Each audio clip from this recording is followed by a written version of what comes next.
আসসালামু আলাইকুম। বাংলা সংবাদে সবাইকে স্বাগত জানাচ্ছি। আমি চিন্তিয়া হক। শুরুতেই সংবাদ শিরোনাম। শেখ হাসিনার দেশ ত্যাগের দৃশ্য দেখে খালেদা জিয়া কি বলেছিলেন জানালেন ডক্টর জাহিদ হোসেন। এদিকে বাংলাদেশকে ৬০০ মিলিয়ন ইউরো ঋণ দেবে জার্মানি। জানাবো ডিম মুরগির দামে যেভাবে কারসাজি করছেন ব্যবসায়ীরা, এবং সর্বশেষ জানাবো জামায়াতের লক্ষ্য উদ্দেশ্য গণমানুষের কল্যাণ বলছে মহানগর উত্তরের আমির। দর্শক শুনছিলেন সংবাদ শিরোনাম, এখন বিস্তারিত। শেখ হাসিনার দেশ ত্যাগের দৃশ্য দেখে খালেদা জিয়া কি বলেছিলেন জানালেন ডক্টর জাহিদ হোসেন। আওয়ামী লীগ সরকারের পতন এবং শেখ হাসিনার দেশ ছেড়ে যাওয়ার দৃশ্য দেখে সৃষ্টিকর্তার প্রতি শুকরিয়া আদায় করেছিলেন BNP chairperson Khaleda Zia. AZM Zahid Hossain বলেন, ৫ আগস্ট খালেদা জিয়া বিছানায় শুয়ে শুয়ে টিভিতে খবর দেখছিলেন। শেখ হাসিনার দেশ ছেড়ে যাওয়ার দৃশ্য দেখে বলেছিলেন আল্লাহর কাছে শুকরিয়া, এই দিনটা দেখার খুব প্রয়োজন ছিল। এদিকে ৭ দিন হাসপাতালে চিকিৎসা নেওয়ার পর মেডিকেল বোর্ডের সিদ্ধান্তে বাসায় ফিরেছেন বিএনপি চেয়ারপারসন খালেদা জিয়া। সন্ধ্যা ৬:৩০টার দিকে বসুন্ধরার এভার কেয়ার হাসপাতাল থেকে রওনা হয়ে রাত ৭:15টার দিকে গুলশানের বাসভবন ফিরোজায় পৌঁছেন তিনি। এরপর সাংবাদিকদের সঙ্গে আলাপকালে জাহিদ হোসেন খালেদা জিয়ার ৫ আগস্টের দিনের এমন অনুভূতির কথা জানান। গত ১১ সেপ্টেম্বর মধ্যরাতে বিএনপি চেয়ারপারসনকে এভার কেয়ার হাসপাতালে ভর্তি করা হয়। হাসপাতালের কেবিনে ওনার চিকিৎসা চলে। অধ্যাপক শাহাবুদ্দিন তালুকদারের নেতৃত্বে একটি বিশেষজ্ঞ মেডিকেল বোর্ড দীর্ঘদিন ধরে খালেদা জিয়াকে চিকিৎসা দিয়ে যাচ্ছেন। ৭৯ বছর বয়সী খালেদা জিয়া দীর্ঘদিন লিভার সিরোসিস, হৃদরোগ, ফুসফুস ও কিডনি জটিলতা, আর্থাইটিস, ডায়াবেটিস সহ বিভিন্ন জটিলতা ভুগছিলেন।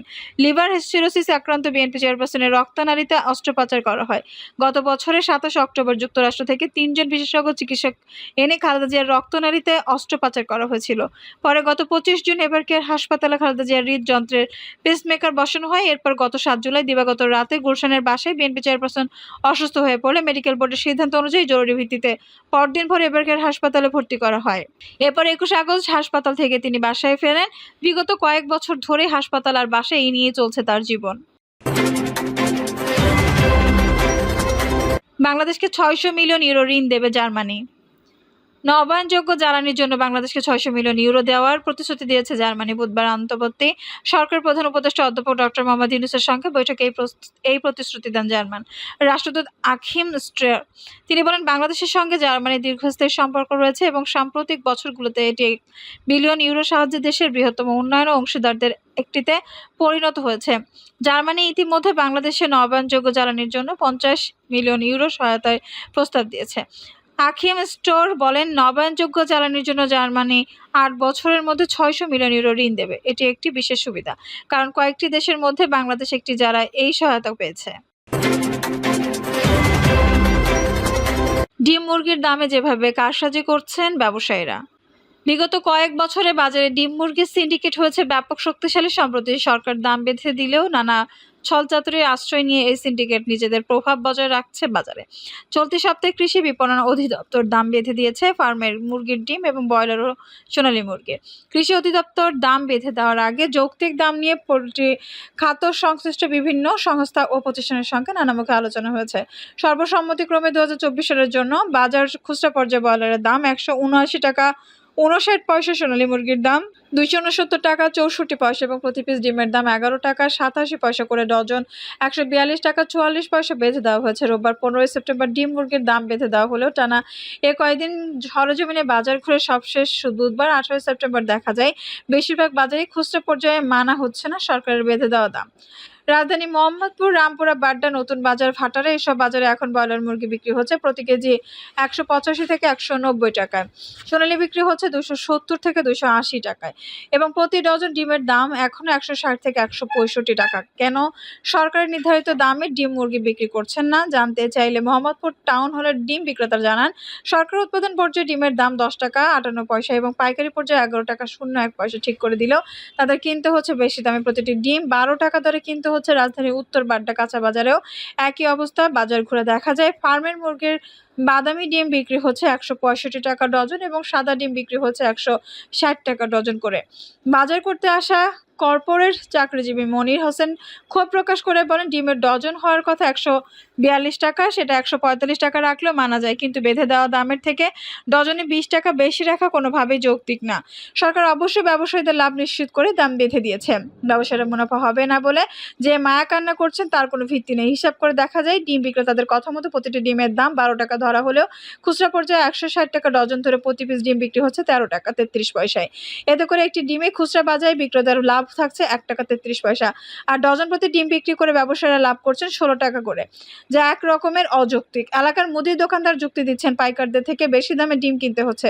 এদিকে পাইকারদের যুক্তি, খামারিরা বেশি দামে বিক্রি করছে। খামারিদের কাছে খোঁজ নিয়ে জানা যায় তারা 10 টাকা 50 পয়সা করেই ডিম বিক্রি করছেন পাইকারদের কাছে। তাহলে প্রশ্ন ওঠে, কাদের কারসাজিতে অস্থির হচ্ছে ডিমের বাজার? সময় সংবাদকে সঙ্গে নিয়ে এমন প্রশ্নের উত্তর খুঁজতে মোহাম্মদপুর টাউন হলে অভিযান চালায় জাতীয় ভোক্তা অধিদপ্তর, সংরক্ষণ অধিদপ্তর।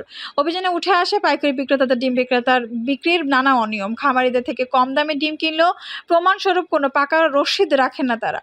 বারবার ভোক্তা অধিকার নির্দেশনা দেওয়ার পরেও পাকা রসিদ না রাখায় সহজেই বোঝা যায় কারসাজির মূল হোতাদের বড় অংশ এই পাইকারি বিক্রেতারা। এ ব্যাপারে ভোক্তা অধিদপ্তর, সংরক্ষণ অধিদপ্তরের সহকারী পরিচালক আব্দুল জব্বার মণ্ডল বলেন, ব্যবসায়ীদের পাকা রসিদ রাখতে বলা হলে তারা কথা শুনছেন না। এদিকে প্রতি পিস ডিমে 1 টাকা করে লাভ করাও যৌক্তিক না, যে যুক্তি দিয়ে ব্যবসায়ীরা দাম কমাচ্ছেন না। তাদের মুনাফার হিসাব দেখলে সেটি টেকে না। একই দশা মুরগির বাজারেও, বিশেষ করে ব্রয়লার মুরগি নিয়ে কারসাজি পৌঁছেছে চরমে। মোহাম্মদপুর টাউন হল কাঁচা বাজারের সবচেয়ে বড় পাইকারি ব্রয়লার দোকান নিউ প্যারাডাইস ব্রয়লার হাউসে সরজমিনে গিয়ে দেখা যায়, মূল্য তালিকায় ব্রয়লারের দাম 180 টাকা লেখা থাকলেও ক্যাশ মেমোতে বিক্রির মূল্য লেখা 185 টাকা। উৎপাদক পর্যায়ে পাইকারি এই দোকানটির মালিক মোহাম্মদ ইব্রাহিম কেজি প্রতি ব্রয়লার কিনেছেন 164 টাকা করে, অর্থাৎ প্রতি কেজি ব্রয়লারে ইব্রাহিম লাভ করেছে 21 টাকা করে। ভোক্তাধিকারের সঙ্গে নিয়ে খোঁজা করে জানা যায়, মোহাম্মদপুর বাজারে ব্রয়লারের বড় সরবরাহ আসে এই দোকান থেকে। মুরগি সরবরাহ দিলেও সঙ্গে কোনো ক্যাশ মেমো দেন না দোকান মালিক। এতে করে ধোঁয়াশা থেকে যায় ক্রয় মূল্য এবং বিক্রয় মূল্যের হেরফের। এ বাজারে জব্বার মণ্ডল বলেন, বড় বড় এসব পাইকারি দোকানের মালিকদের অনেকেরই নিজেদের পোল্ট্রি খামার আছে। এরা নিজেদের মুরগি নিজেরা কিনে নিজেরাই আবার খুশি মতো দাম ঠিক করে ইচ্ছে মতো মুনাফা করেন।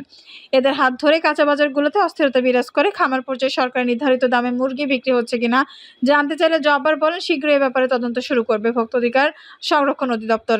কোনোভাবেই যেন নিজেদের খেয়াল খুশি মতো দামে ব্যবসায়ীরা ডিম মুরগি বিক্রি করতে না পারেন, সেজন্য অভিযান চলমান থাকবে। আশা করা যায় দ্রুত সময়ের মধ্যে প্রতিটি বাজারে সরকার নির্ধারিত দাম ডিম মুরগি বিক্রি হবে। ভোক্তাদের পক্ষ থেকে সম্প্রতি consumers association of Bangladesh cap বুধবার 18 সেপ্টেম্বর এক বিবৃতিতে জানিয়েছে, অসাধু মজুতদারদের সিন্ডিকেট না ভাঙতে পারলে দাম বেঁধে দিয়েই কোনো বাজার নিয়ন্ত্রণ করা সম্ভব নয়। আর বাজারে যে দামে বিক্রি হচ্ছে তার চেয়ে বেশি দাম নির্ধারণ করে দিলে অসাধু ব্যবসায়ীরা এর সুযোগ নেবে। অন্যদের প্রাণী সম্পদ ও কৃষি বিপণন অধিদপ্তর শুধুমাত্র দাম নির্ধারণ করে বাজার তদারকি না করলে বাজার আরও অস্থির হয়ে উঠবে এবং কর্পোরেট গ্রুপগুলো এই সুযোগে আবারও আঙুল ফুলে কলা গাছ হয়ে উঠতে পারে। সরকারি দপ্তরে বড় বড় কর্পোরেট গ্রুপগুলোতে সুযোগ করে দেওয়ার কারণে সরকার উদ্যোগের সুফল প্রান্তিক পর্যায়ে পাওয়া যাবে না। দাম নির্ধারণ বা যে কোনো সংকট হলে শুধুমাত্র এই খাতের বড় কর্পোরেট গ্রুপগুলোকেই ডাকা হয়, প্রান্তিক ছোট ব্যবসায়ী ও খামারিদের ডাকা হয় না। দাম নির্ধারণ বা যে কোনো সংকট সমাধানে ক্ষুদ্র ব্যবসায়ী, প্রান্তিক খামারি, ভোক্তা, ব্যবসায়ী ও সংশ্লিষ্ট সব পক্ষকে নিয়ে সিদ্ধান্ত নেওয়ার আহ্বান জানিয়েছে ক্যাব। এছাড়া সরকারি দফতরগুলো দাম নির্ধারণের সময় বাজার থেকে পর্যাপ্ত তথ্য না নিয়ে যাচাই বাছাই ছাড়াই সিদ্ধান্ত চাপিয়ে দেন। সরকার পরিবর্তন হলে বিগত সরকারগুলোর আমলের দাম নির্ধারণের প্রচলিত পদ্ধতিতে অনুসরণ করে সিদ্ধান্ত নেবার কারণে কোনো সুফল আসছে না বলে দাবি ক্যাবের। শুধুমাত্র বাজারে দাম নির্ধারণ করে দিলেই হবে না, বাজারের সংশ্লিষ্ট রেগুলারিটি প্রতিষ্ঠানগুলো নিয়মিত বাজার তদারকি ও আইনের কঠোর প্রয়োগ নিশ্চিত করতে হবে। বাজারে সিন্ডিকেট ভাঙতে প্রয়োজনে বাজার তদারকির পাশাপাশি উৎপাদন খরচ কমিয়ে স্থানীয়ভাবে সরবরাহ বাড়তে উদ্যোগী হতে হবে, জানায় সংগঠনটি। জামায়াতের লক্ষ্য ও উদ্দেশ্য গণমানুষের কল্যাণ, বলছে মহানগর উত্তরের আমির। জামায়াতের লক্ষ্য উদ্দেশ্য গণমানুষের কল্যাণ ও মুক্তি বলে জানিয়েছে দলটির কেন্দ্রীয় নির্বাহী পরিষদ সদস্য ঢাকা মহানগর উত্তরের আমির মোহাম্মদ সেলিম উদ্দিন।